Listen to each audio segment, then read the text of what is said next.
நம்ம ஈரோடு ஐஸ்வர்யா கார்ஸ்ல எப்பயுமே 2 lakhs பட்ஜெட்ல நிறைய கார் எப்பயுமே இருக்கும். ஒரு சாம்பிளுக்கு ஒரு 5-6 வண்டி இருக்கு. நம்ம பார்க்கலாம் வாங்க. நம்ம ஃபர்ஸ்ட் பார்க்க போற வண்டி பாத்தீங்கன்னா மாருதில ஆல்டோ 800 LXங்க 48 நம்பர் செகண்ட் ஓனர்ல இருக்கு. இது பாத்தீங்கன்னா இதோட ஹைலைட்டே ஒரு 80 to 90% இது லோன் போடலாம். நெக்ஸ்ட் நம்ம பார்க்க போற வண்டி பாத்தீங்கன்னா மாருதில ஆல்டோ LXi கோயம்புத்தூர் நம்பர் 2 ஓனருங்க. FC 29 வரைக்கும் இருக்கு. இன்சூரன்ஸ் அடுத்த வருஷம் வரைக்கும் இருக்கு. வெறும் 98,000 கிலோமீட்டர் தான் ஓடி இருக்கு.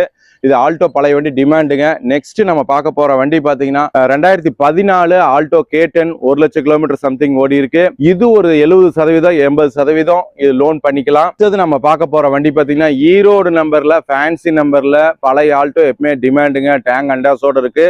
இது 2006 மாடல் 2 ஓனர்ல இருக்குங்க. எந்த வித செலவு இல்லாம டயர்ஸும் நல்லா இருக்கும். FC கரண்ட் இன்சூரன்ஸும் கரண்ட்ல தான் இருக்கு. இந்த மாதிரி வண்டி தான் நம்ம ஒன்று காமிச்சிட்டு இருக்கோம். நெக்ஸ்ட் நம்ம பார்க்க போற வண்டி பாத்தீங்கன்னா மாருதில ஆல்டோ K10ங்க கோயம்புத்தூர் நம்பர் 2 ஓனரு 2011 மாடலு வெறும் 1,04,000 கிலோமீட்டர் தான் ஓடி இருக்குங்க. இந்த வண்டி எடுத்தீங்கனாலும் எந்த வித செலவு இருக்காது. இன்சூரன்ஸ் கரண்ட் டயர்ஸும் நல்லா இருக்கும். இன்ஜின் வெல் மெயின்டைன்ல இருக்கும். அந்த மாதிரி வண்டி தான் நம்ம காமிச்சிட்டு இருக்கோம்.